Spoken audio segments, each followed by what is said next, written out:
Yo, what's up? JRod here. We got to do something with competitive balance in college football, especially because there's a lot of teams out there that are starting the season here in a couple weeks with their fall camp, and they have no chance to really even compete in their conference or compete for any kind of a national title at all.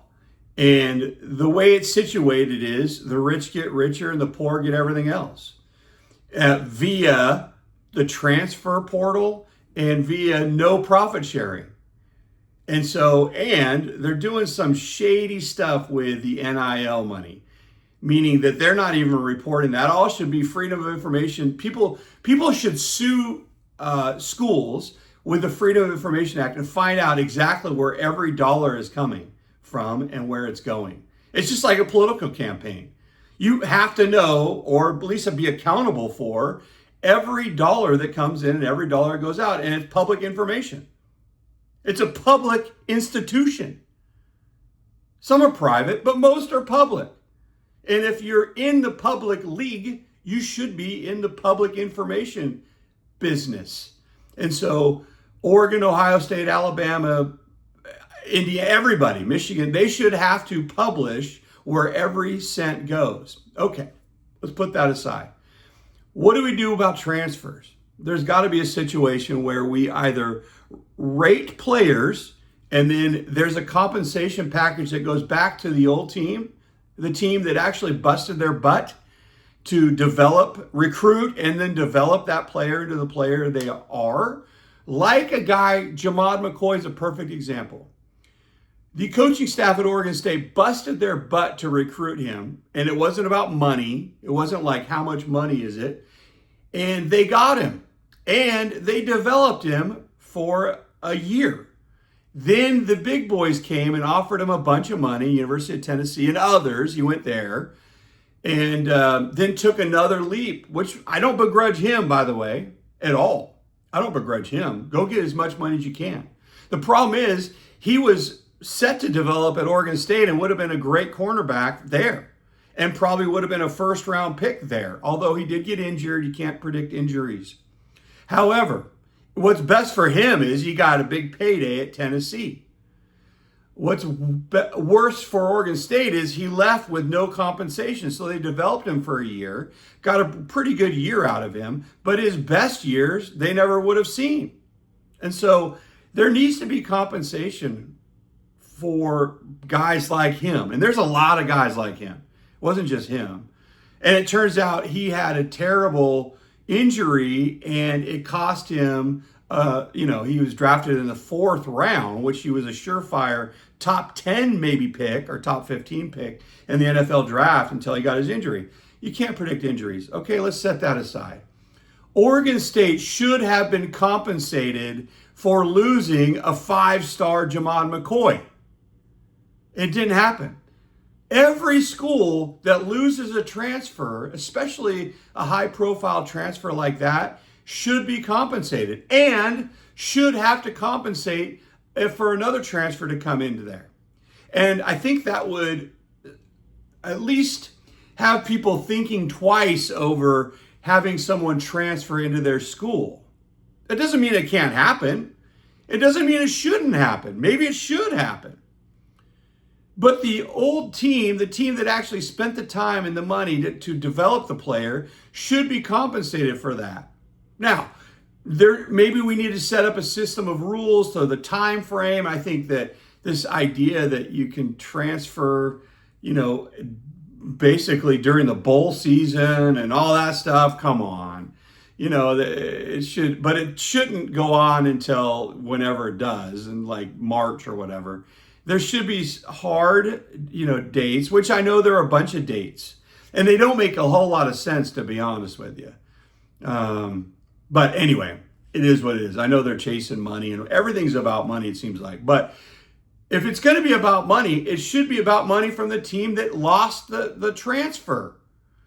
All right? So there's one thing. The next thing is teams need to start sharing their profits with teams that are, I'm going to call them lower teams, but they're not lower teams. They're just less compensated teams. That's all.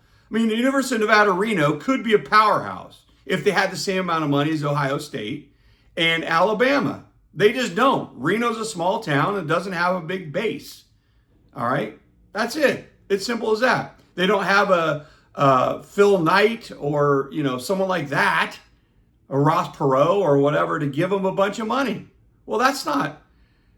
People shouldn't have to be punished for that.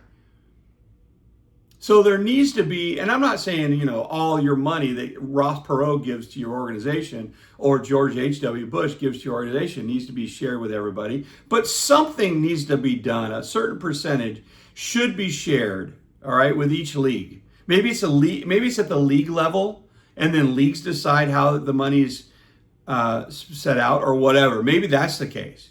But everything needs to be on the up and up, and meaning it needs to be out. The Freedom of Information Act should be used for every school out there.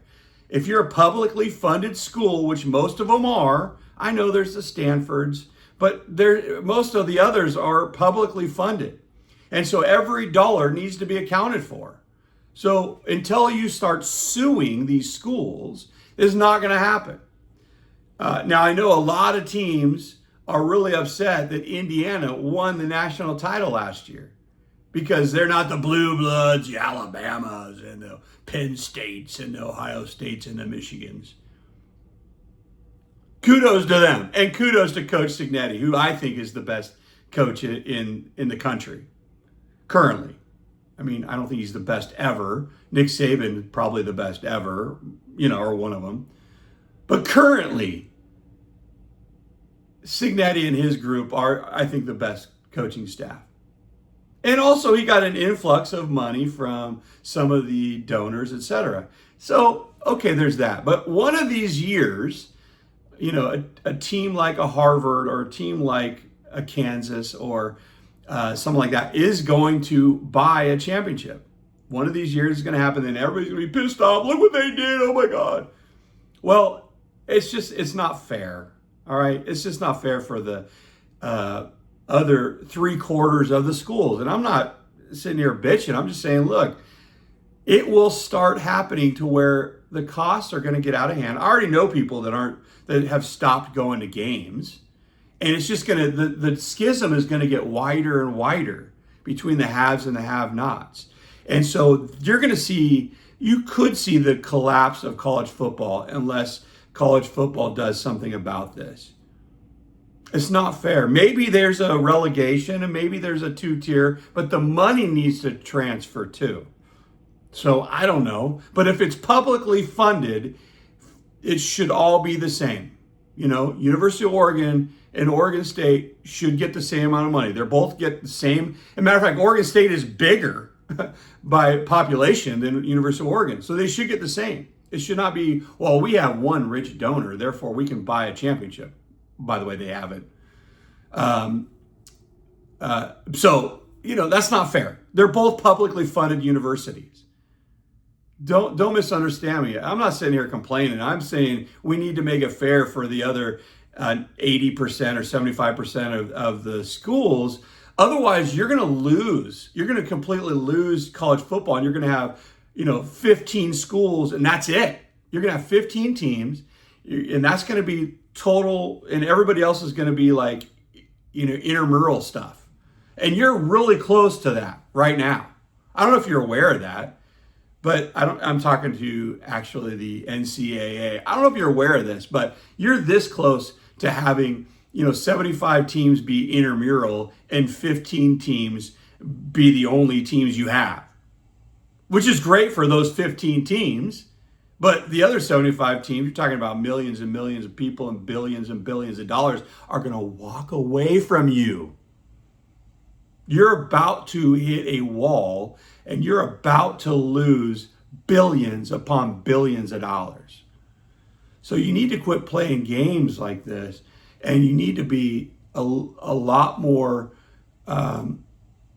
you need to be able to be more public about things. Quit hiding around, sneaking around, meeting, sneaking around, having everything private when you're talking about publicly funded schools, dude. So you need to do something about the transfer portal. I know you know this, but you don't really know this. You know it, but you haven't put any pencil to paper to say how we're going to do it. And I just gave you a perfect possibility for it.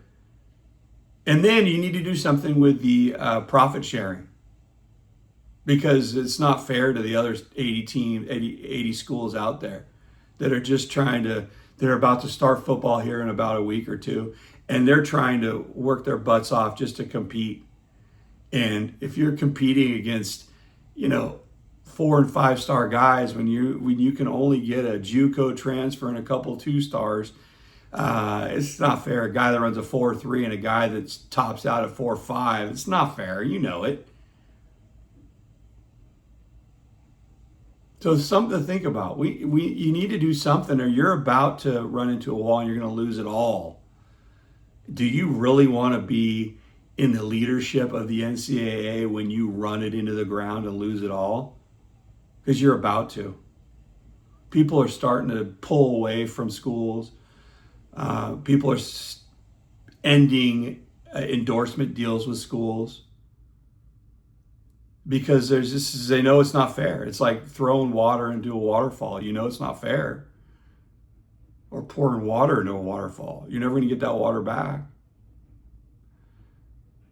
So anyway, I'm a frustrated fan. And by the way, I love college football. I'm such a fan. I watch almost I don't care who's playing. Wyoming versus Nevada, I'm watching it, okay? I love it. I'm up all day Saturday. I'm, whatever days it's going. I'm on it. I'm watching it. I've been watching it forever, I love it. But you don't want to go the route of the NBA either. No one watches the NBA, and they're all shady about stuff. Everybody's got a guaranteed contract whether they play or not, so the quality of basketball is down, and people just aren't watching it. Now the Knicks, that was a cool story, but the audience for NBA basketball is just going down. Plus, you can't even take your kids to an NBA game. I mean, it's $200, $300 a person just to walk in the door, and there's another $200 for food. It's ridiculous. $1,000 to take your kid to a basketball game? Come on. And that's not even the best seats. So the big advantage for football is the arenas are so much bigger, but you're about to have, I've seen them, you've seen them. Half empty arenas that, they're, especially if the weather gets kind of bad.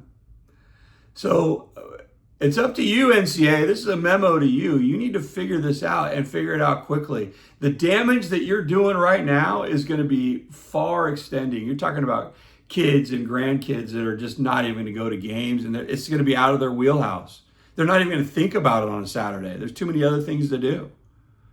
I'm a diehard, and I'm concerned. There's a lot of people that are just a fringe, and we're talking about millions and millions of people that are fringe fans that will go to one game a year or maybe watch 2 or 3 others, and that's about it. And they're going to lose complete interest.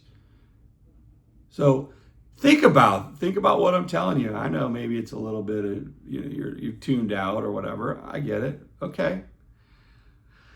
But you're tuning out on your fans, and you're going to lose them. All right? So think about what I'm telling you. JRod loves you.